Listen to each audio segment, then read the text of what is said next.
Siapa lagi kalau bukan itu adalah PKI. Pada saat saya jadi Panglima TNI, saya melihat itu semuanya, maka saya perintahkan jajaran saya untuk menonton film G30S PKI. Pada saat itu saya punya sahabat, saya sebut saja Partai PDI, menyampaikan Pak Gatot, hentikan itu, kalau tidak pasti Pak Gatot akan diganti. Dan memang benar-benar saya diganti, dan saya yakin peristiwa kelam tahun 65 akan berulang apabila itu diketok menjadi undang-undang. Memang gerakan ini tidak bisa dilihat bentuknya, tetapi dirasakan bisa. Karena sejak tahun 2008 itulah seluruh sekolah dan serta tingkatan pelajaran sejarah tentang G30 SPKI ditiadakan.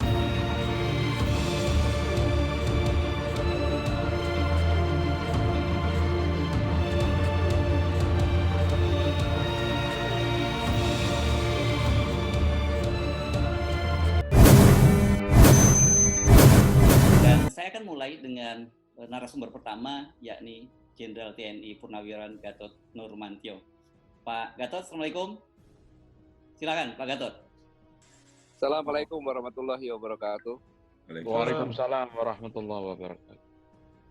Mohon maaf, ini saya tinggalnya di desa, memang signalnya kadang-kadang hilang. Prof. Din, guru saya, Prof. Salim Said, dan saudara-saudara sebangsa tanah air yang tidak berada di tanah air khususnya. Terima kasih. Mohon maaf saya baru bisa bergabung karena memang dari tadi mencari-cari tempat yang terbaik, akhirnya saya di luar ini jadi agak gelap. Saya mengamati tentang kemungkinan bangkitnya gerakan Partai Komunis Indonesia Gaya Baru. Ini diawali sejak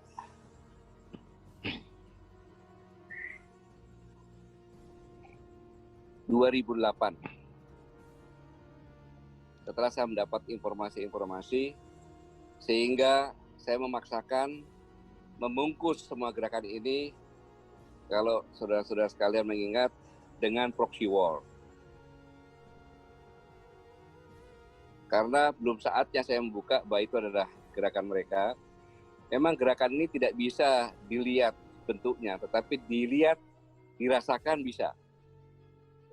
Contohnya kenapa saya tahun 2008, karena sejak tahun 2008 itulah seluruh sekolah dan serta tingkatan pelajaran sejarah tentang G30 SPKI ditiadakan. Ini suatu hal yang sangat berbahaya, karena kalau yang paling junior adalah kelas 6 SD, maka ditambah taruhlah sekarang ini, maka mereka semuanya yang duduk di universitas tidak pernah mengecam pelajaran sejarah tersebut. Sehingga pada tahun 2017, kalau kita sama-sama ingat, bahwa generasi muda 90% lebih tidak percaya adanya PKI. Maka dengan data-data yang ada, pertama kali pada tanggal 10 Maret 2015, saya masih jabatan Pangkostrat, saya beranikan untuk memberikan kuliah umum tentang proxy war di Universitas Indonesia. Dan sampai dengan saya Panglima TNI, sudah 59 universitas saya melaksanakan kuliah umum. Pada saat itu saya menanyakan kepada para mahasiswa S1, S2, dan S3 di UI, dengan latar belakang akan terjadi krisis pangan, energi, dan air. Saya memberikan perumpamaan bahwa para audien atau mahasiswa tersebut adalah presiden, tetapi bukan presiden Negara Kesatuan Republik Indonesia, tapi presiden negara lain yang tidak di ekuator, yang menurut para ahlinya menyampaikan kepada Presiden, Bapak dan Ibu Presiden, bahwa 25 tahun lagi akan terjadi krisis pangan, air, dan energi di negaranya masing-masing.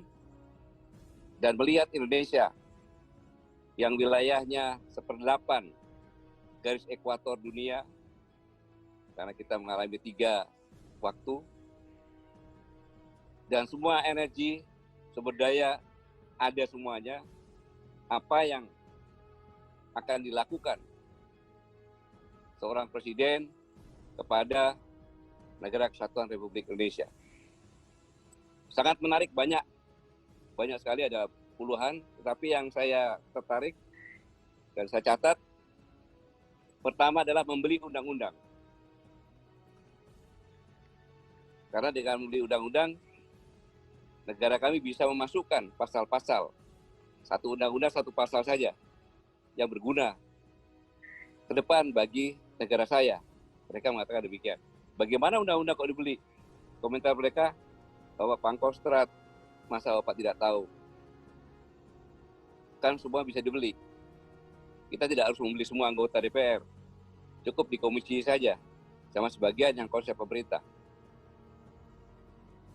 Kemudian selanjutnya, kami akan merekrut orang-orang, saya beri beasiswa bukan hanya untuk kuliah di negara saya, negara lain.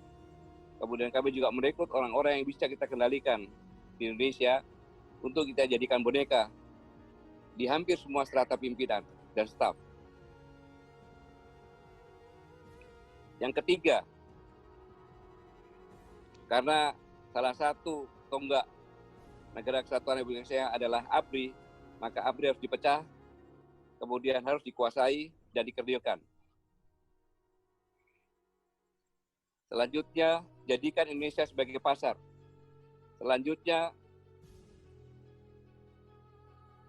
dengan undang-undang tersebut, kita mengambil semua sumber daya alam yang ada. Kalau perlu kita timbun di sini.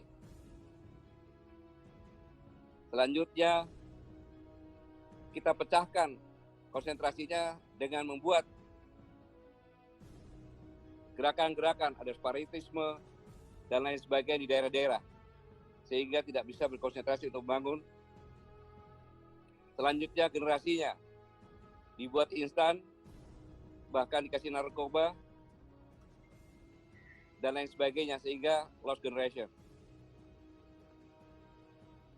Ini antara lain, dan semuanya itu terjadi setelah kurang lebih 6-7 tahun.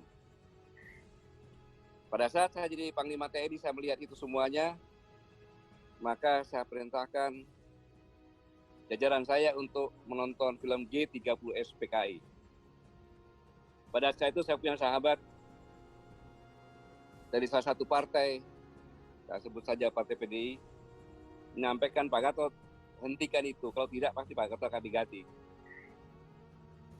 Saya bilang terima kasih, tapi itu saya gas, karena ini adalah benar-benar berbahaya.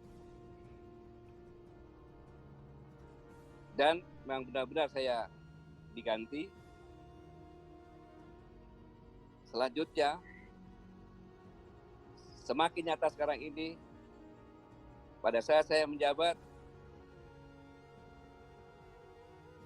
mengganti hari kelahiran Pancasila 1 Juni. 1 Juni ini adalah konsep Trisila dan Ekasila yang disampaikan oleh Bung Karno. Maka mereka sudah investasi dulu. Jadi secara tidak langsung, hampir seluruh bangsa memperingati hari kelahiran Pancasila tanggal 1 Juni. Dan lebih lanjut lagi dengan adanya RUU HIP. Dalam pasal 29 Undang-Undang Dasar 1945 itu menyatakan bahwa dasar negara Indonesia adalah yang berketuhanan yang Maha Esa. Tetapi dalam RUU HIP diganti keadilan sosial bagi seluruh rakyat Indonesia. Yang dikatakan dasar adalah bahwa sila pertama itu yang mendasari sila kedua, 3, 4, dan 5. Itu ketuhanan yang Maha Esa. Mungkin nanti Profesor Salim Said bisa mengoreksi atau lebih jelas. Kemudian diganti oleh keadilan sosial bagi seluruh rakyat Indonesia. Ini adalah manifesto yang disampaikan oleh D.N. Aidit pada tahun 1963. Jadi, kalau Pancasila ini akan dirubah, sedangkan dalam pembukaan Undang-Undang Dasar 1945 mengatakan bahwa dasar negara adalah ketuhanan yang Maha Esa dan seterusnya Pancasila ini. Jadi kalau Pancasila diganti berarti kita merubah negara ini. Siapa lagi kalau bukan itu adalah PKI? Yang lainnya, kejadian-kejadian yang lain-lainnya itu akan memperjelas semuanya. Bahkan sekarang pun tidak dihapus, tapi ditunda saja. Mereka bersikeras seperti ini. Dasar inilah sebenarnya yang melandasi sekaligus saya untuk bergabung bersama-sama rekan-rekan seperjuangan saya. Karena saya secara pribadi tahun 1982 pernah bersumpah di atas Al-Quran yang intinya isinya, demi Allah saya bersumpah akan setia kepada Negara Kesatuan Republik Indonesia yang mendasarkan Pancasila dan Undang-Undang Dasar 1945. Berarti sampai pensiun pun saya masih punya tanggung jawab terhadap sumpah ini. Sampai kapan? Sampai sumpah itu berganti. Sampai saya masuk liang kubur, sumpah itu berganti, bukan sumpah, tapi ditanyakan apa yang kamu lakukan terhadap sumpah ini. Berdasarkan itulah saya bergabung dan bangkit bersama-sama kami untuk menjaga agar jangan sampai